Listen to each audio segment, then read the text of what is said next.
Why does your scanner show the P2437 engine code? What does it mean? P2437 is a diagnostic trouble code for air system airflow or pressure sensor circuit. Low bank 2. The P2437 engine code indicates the PCM has detected an abnormally low voltage signal from the bank to secondary air injection pressure sensor. Bank 2 is the side without cylinder 1. Under this circumstance, stop driving and repair your vehicle immediately. What causes this imbalance? Here are the most common culprits. This error can be caused by these possible faults in your vehicle. Defective air pressure sensor.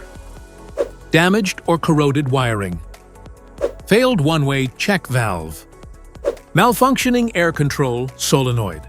Failing air pump or ECM. Each DTC code corresponds to a specific issue in your vehicle.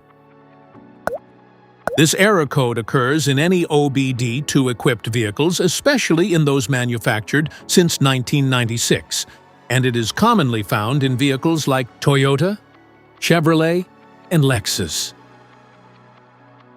If you want to fix this error code, let us know in the comments section. We will definitely make the video on your demand. If you like this video, don't forget to subscribe to our channel. Thanks for watching.